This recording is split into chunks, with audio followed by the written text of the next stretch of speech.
everybody, how you doing?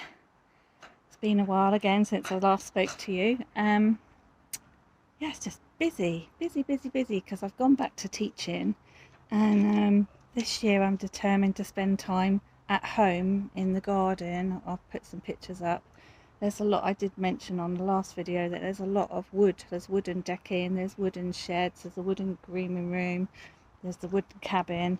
So there's a lot of wood in this garden, and last year I spent quite a lot of time socialising and sunbathing up at the club and didn't really get much work done with regards to that. So this year it desperately needs it, so that it doesn't end up costing me an awful lot of money. I'm spending time getting on top of prioritising it this year, and that's what you sometimes have to do, isn't it? Prioritise things in life, and also spending a bit more quality time with Bonnie Bear, because she's not getting any younger, are you? And yeah, we had a few sort of medical concerns with her earlier on this year, and yeah, I just want to spend a little bit more time with her as well, so that she feels loved.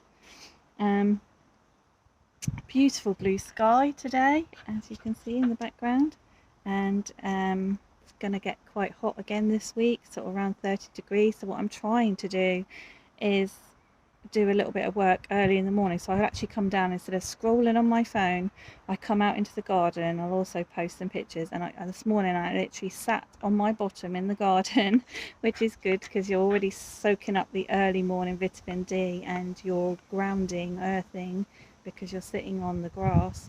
And I was sort of plucking out some weeds. Like, I'm not quite sure how to maintain the grass. Like this garden was had turf laid just after COVID. I drew in and just after COVID, and which is such a shame, because I said I wasn't going to let it get weedy, but I didn't really ever understand how you go about stopping the weeds other than weed killer, and then weed killer wouldn't have been good for Bonnie. So all the ones that I read, yeah, I would have had to be careful with it on her paws. And back then I was dog grooming, so I used to let a lot of dogs into the garden, so the weeds have gotten a little bit on top of me, but they're like little threads of cotton with leaves attached to them. When you start pulling on them, these long strands come away. So it's quite cathartic when you sit and sort of pluck the weeds. And when I was a little girl, we lived in a detached house with a very, much bigger garden than this one.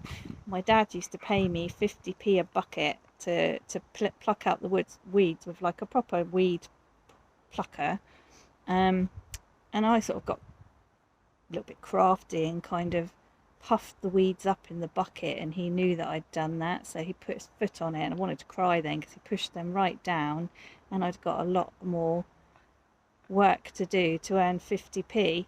So whether that now, when I sit down on the floor and I'm sort of plucking weeds, actually just with my bare hands, I'm not even using a tool, so I know I'm not really getting the little roots out from things like the daisies and the I think it's like the buttercup threads, and then there's something with a little sort of purple blue flower on it that's spread.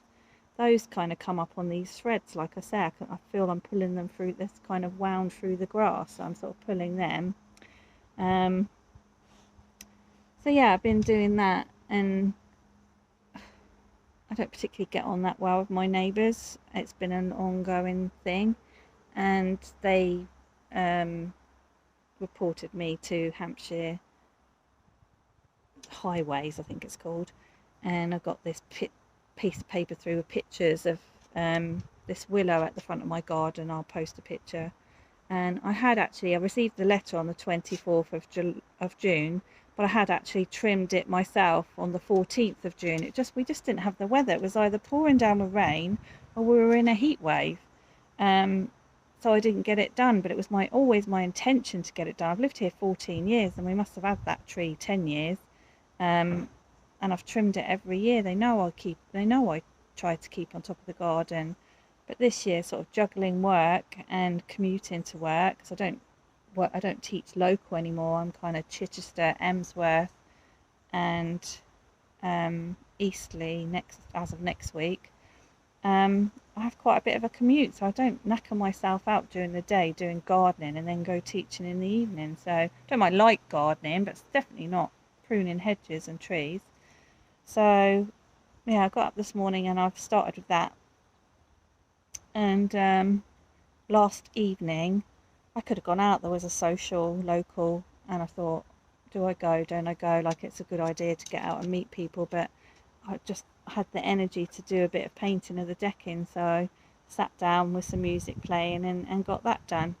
And in my thought process, while I was thinking about it, I was thinking, like, yeah, I could go and get more work, do more work, but if I went and got more work, I would have less time. And when I had less time, I'd have to pay people to do these jobs. Whereas now I'm saving myself money because I'm actually giving up my time, giving up a bit of my social life as well to get the jobs done myself. So it swings and roundabouts, isn't it? You go to work to earn the money to pay someone else to do it, or you do it yourself and try and get some enjoyment and pleasure out of the fact that you've done it yourself.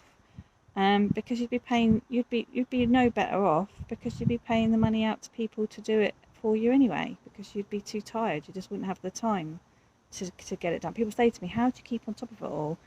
And it is, I live a very frugal life now. I literally buy the bare minimum. I don't go walk around the shops buying clothes and accessories and all the sort of things you did when you were younger. I've got 2 wardrobes full of clothes that still fit me, so you only wear one outfit a day, and you only need one watch and one piece of jewellery that matches, and got more than that, but do you know what I'm saying? It's like you go shopping, and I've realised in the past I've kind of done that more as a point of retail therapy than anything else, not because I needed it, but it was it was a want over a need, and now I only get the things I need, not the things I want, and I don't really know what I want because I don't really go out looking and give myself the temptation. Um, and to be honest with you, I don't miss it. I don't miss just wandering around the shops, just endlessly looking to spend money on things that aren't necessary.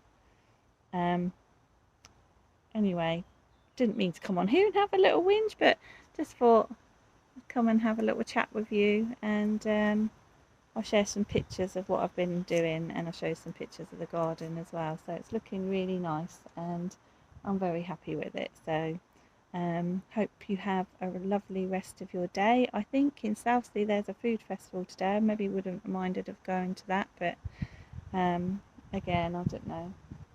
Spend some time with Bonnie and get some more jobs done around the house. And I'll catch up with you soon. Take care. Bye.